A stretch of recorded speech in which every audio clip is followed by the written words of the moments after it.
Okay mga ano din, no?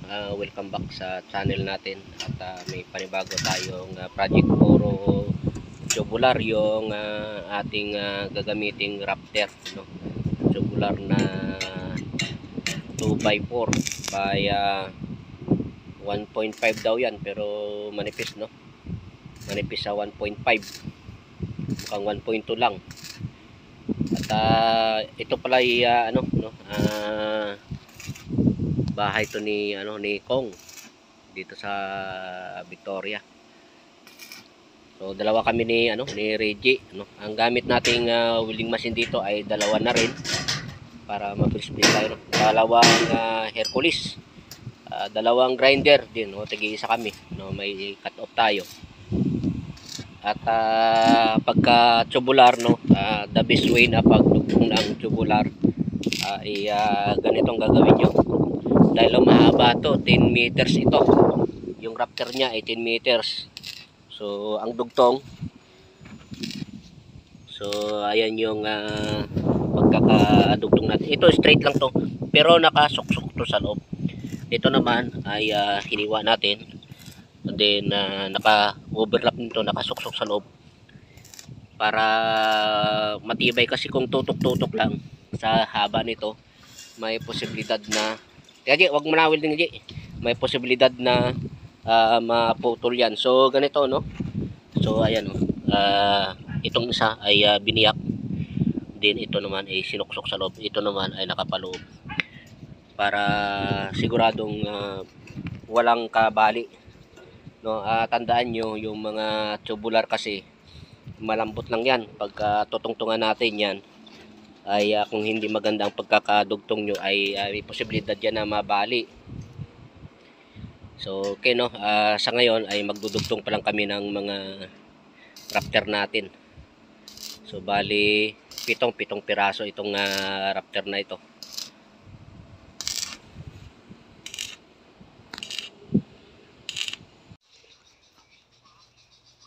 So tumara din, no. Bago natin to iakyat yung ating mga Raptor ay nilagyan na natin ng mga parling connector para hindi na tayo mahirapan mag lagay niyan sa taas, no. So spacing yan ay 60.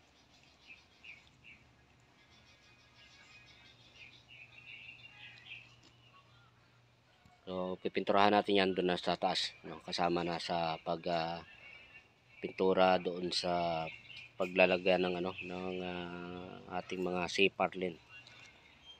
Ngayon iakyat na ito mamaya lang.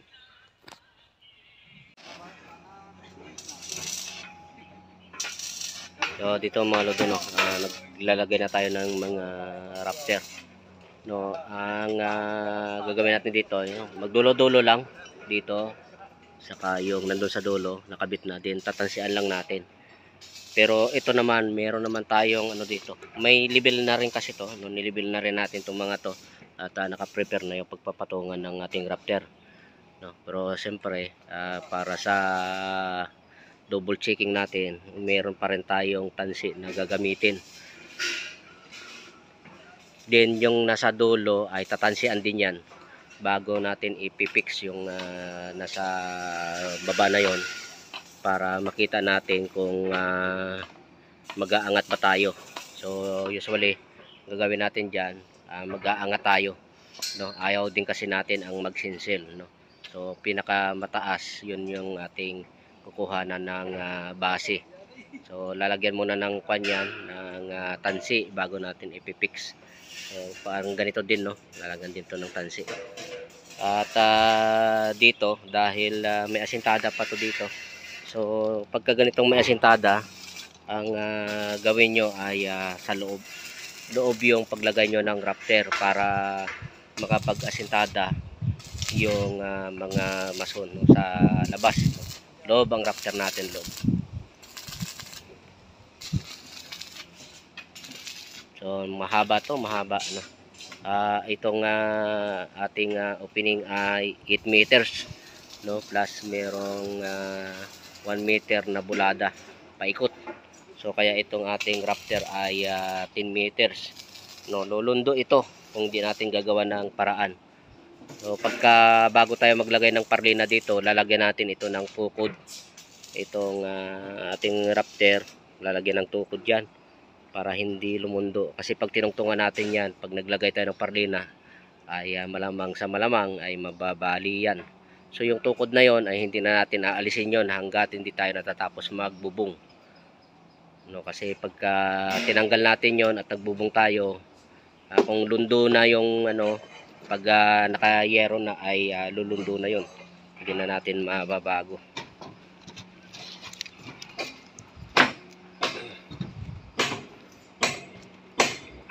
So itong part na to ay iba-ibang contractor ang bumanat dito.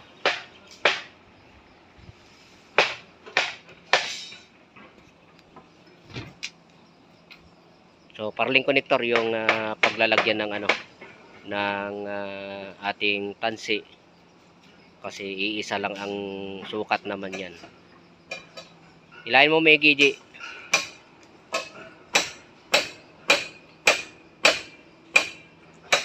Tapos puputulin yan, yung tansi puputulin. Kasi gagamitin natin sa kabila.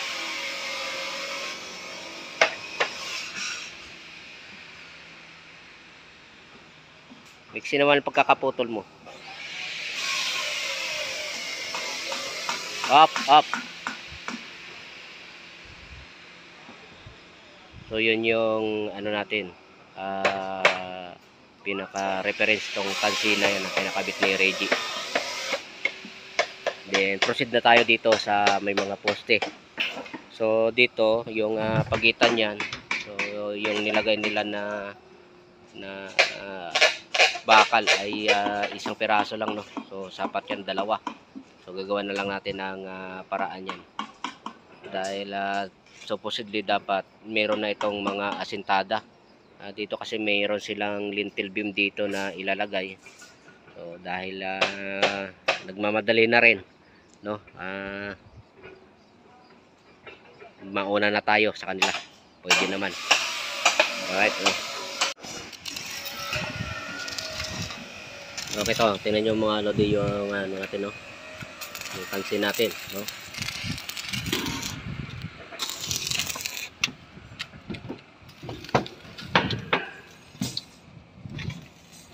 So ayan,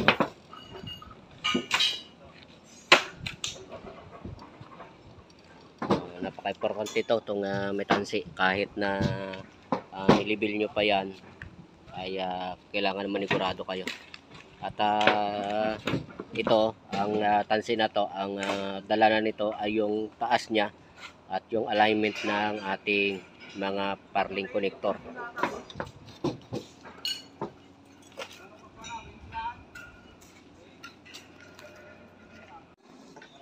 So to mga lodi, no, pagdating dito sa mga koneksyon natin sa raptor dito sa biga ay kailangan naka-lock yan, no, para walang pagkatanggal. So dalawa. So pero dito, pagdating dito ay bali apat ang kasi sayang naman tong bakal kung hindi natin gagamitin. Pagdating dito ay apat na bakal na yung ilalak. Din ito, tong side na ito, puputulin na ito. So ito, ilalak muna yan bago putulin. So kung ano yung ginawa natin sa taas, doon sa kabila, nandun pa rin yung tansi natin. Dito, nagtansi din tayo, para makita natin yung libilasyon ng ating mga raptor. Kagaya niya, malayo tayo sa tansi, mababa. So, ibig sabihin yung biga na to, yung portion na to ay mababa. So nilagyan muna namin ito ng ng tansi para makita. So ang gusto ko kasi natin mangyari dito ay hindi na tayo magsinsil. So kaya yung parte na mataas gaya nung nasa kanto na yon at yung nandun sa kanto na yon ay yun ang mga parte na mataas. So yun ang ginuna nating sinicure bago itong mga ito. Kasi ito mag-aangat tayo dito, mas maganda yung nag-aangat tayo kaysa nagsisinsil. Okay, so yung mga yon ay temporary pa lang yon na naka-brace lang. Pero bago ito bubungan ay kailangan meron ng asintada yan. Kasi mabigat din naman yung yero. So ito kahit na ganyan lang ay pwede na natin to lagyan ng mga parlina. Dahil yung tutungtong dyan ay si Reggie. No, maganto, walang timbang to. Ilang kilo ka lang? 56. Mabigat din pala. So 56 daw siya, no. So kayang-kaya naman ng ano yan, ng mga nilagay natin na pangtukod doon. 5 tons yung welding niya. O yung welding niyan, o siya ang nag-welding niyan ay siya rin ang tutungtong, no? Ganun kami rito, no, kung sino yung nag-welding, siya ang tutungtong para siguradong hindi mababaklas. Walang sisihan, no? Yun ang mahirap. Pero ito lalagyan to ng tukod, no, bago lalagyan to ng mga parlina. Okay mga lodi, no, mag-aakyat kami ng mga parlina. So ginawa namin dito kasi dalawa lang kami ni Reggie. Dahil yung inaasahan naming kasama, no, tinawagan daw ng agency at mag-abroad daw. So dahil dalawa lang kami, yung diskarte namin dito ay naglagay lang kami dito ng extension para ayan, no, extension ng ating Raptor para diyan natin ipapatong yung initially yung ating mga parlina. At dito tatalian ko dito, hihilahin ni Reggie sa taas para hindi naman siya mahirapan. Naglagay kami ng dito ng release. Naglagay ng release na tubo para hindi siya mahirap kasi yung mahaba din yan, no? 1 metro din yung laylayan na yan. So sige nga, G, try mo nga. So ganun na kasimple, no? Yan na. Hayahay. Okay, so pag nandun na sa taas, tatanggalin yung lubid, and then yung nasa dulo ay ipupwesto niya na. So ganun lang, no. Gawan lang ng paraan kapag kulang sa tao. At ito ay pang tatlong araw namin to na ginawa simula ng pag-fabricate nitong mga Raptor natin, pagkabit. At din ito siguro inaasahan namin na matatapos namin to latag ngayon lahat ng parlina. Nung kadugtong nito ay nailagay na namin dun sa dulo. So bali 3 parlina ang haba nito, ang kabit natin. So ganito diskarte pag-isipan Megi pagkakulang sa tao. Dahil dito may mga gumagawa, no, ito ay arawan sila, no, tao ng kumpanya to, at hindi naman natin sila pwedeng hiramin. So kaming dalawa lang ni Reggie kaya gagawa na lang ng paraan.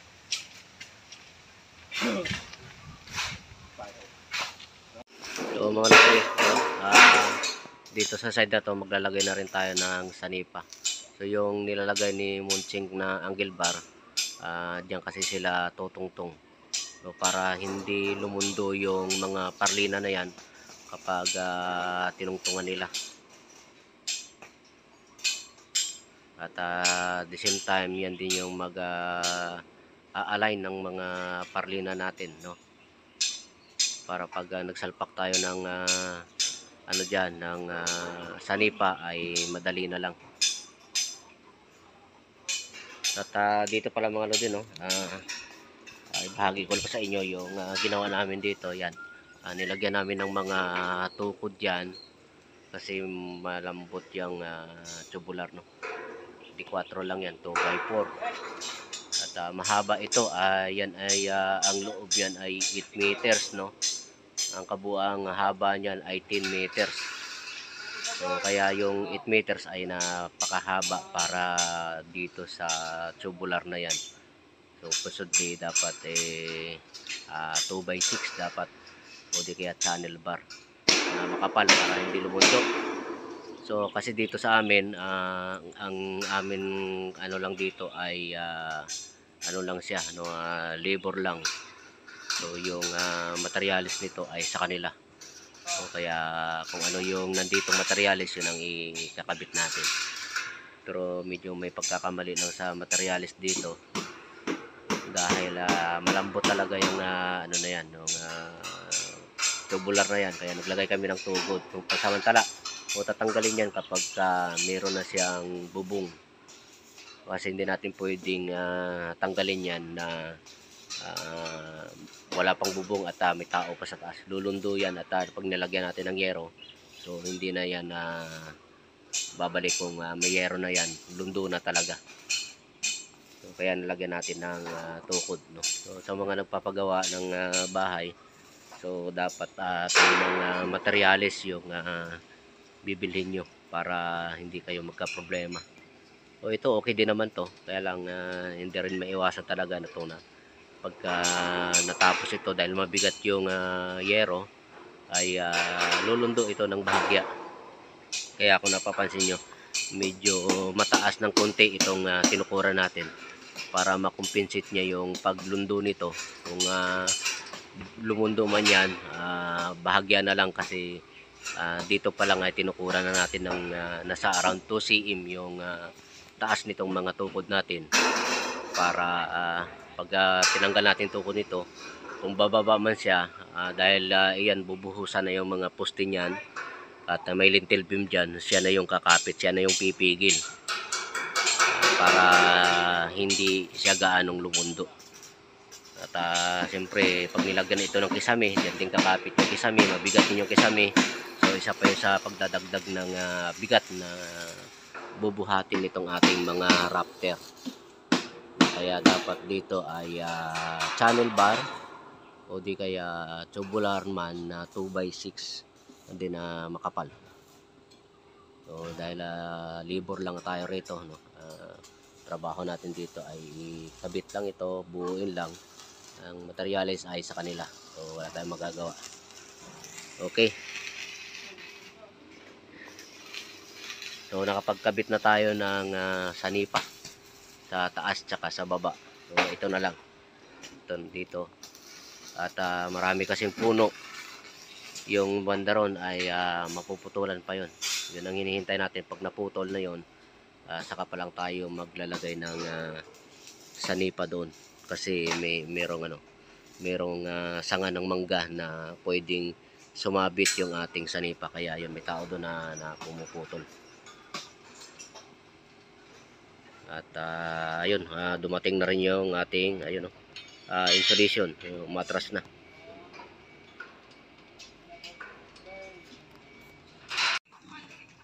So dito, no, bago tayo maglatag ng yero,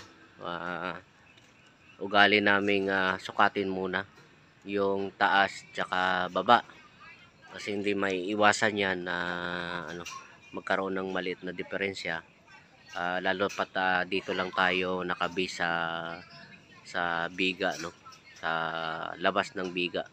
Diyan tayo nagsukat ng ating bulada. So assuming na square yung itong kanilang building, so hindi pa rin maiwasan na magkaroon ng maliit na diferensya yan. So para kailangan makita natin ng mas maaga, para yung pag-adjust natin ng yero, kasi yung yero natin 0.5, no, mahirap hilahin, matigas. Hindi kagaya ng mga 0.4, 0.3 na kayang unatin. So dito manigurado dapat. Ilan? 1 cm. Very good, no. So may diferensya 1 cm. So perfectly square yung ating roof framing. So good job din sa naggawa ng building, no. Eskwalado din.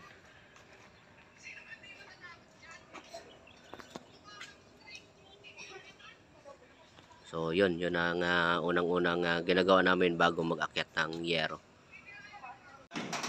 At kung tingnan nyo yung insulation natin, no, walang lumundo, no. Maganda yung latag.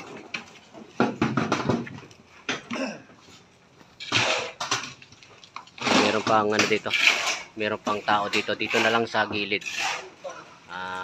ano na lang sila ng screen dyan. Kaya itong tukod natin ay pwede na nating tanggalin. Kasi bandang gitna naman na ito. So tapos na tayo sa taas. Okay no? Pakap na, pakap. Uwi na, no? At tapos na dito ang scope ng trabaho namin. At so far, so good, no? Maghihintay na lang tayo ng inspection. Inspection pa kasi ito ni architect. Alam niyo naman ng mga architect, ituturo yan ang lahat ng hindi nila nagustuhan, no? So, hintay tayo inspection. Pero in the meantime, hihingi tayo ng partial ngayon na kabayaran dahil tapos na ito, no? At sa nakita namin ay wala naman nagiging problema, no? Sana papasa sa paningin nila. So dito naman ay goods na goods naman, oh, yung insulation natin. At yung wala na yung mga tinukod natin diyan, no? Hindi naman lumundo. Goods naman at bahala na ang katropa natin dito na magtuloy sa trabaho naman nila. So paano yan, Foreman? Uwi na kami. Oo, so ito pala yung foreman nila, si Foreman Roland. Iwanan mo yung sake, Kuya Ray. Oh, sa akin pati yung lobid, no. Harap naman iwanan natin yung lubid, mala. Oo, baka may magbigti pa dito pag naiwanan yan. So sila naman ang bahala na dito. At Babalikan pa kami, kamo. Mabagal yung sila, kamo. Ituro mo naman yan. ayaw mo magsinungaling, May babalikan pa kami, kamo. So ito babalikan namin to. Itong pero bukod dito sa trabaho natin, no. Panibagong kontrata yan, just in case na magkasundo kami, no. Babalikan namin. So itong portion na yan ay dudugtong dito. No. Okay. Paano ko yan? Mauna na kami. So maiwan na yung tropa ng FR. Okay.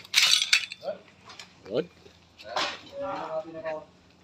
Yung forma nila naka-helmet na, kala mo magmumotor, no? Takot mabagsakan ng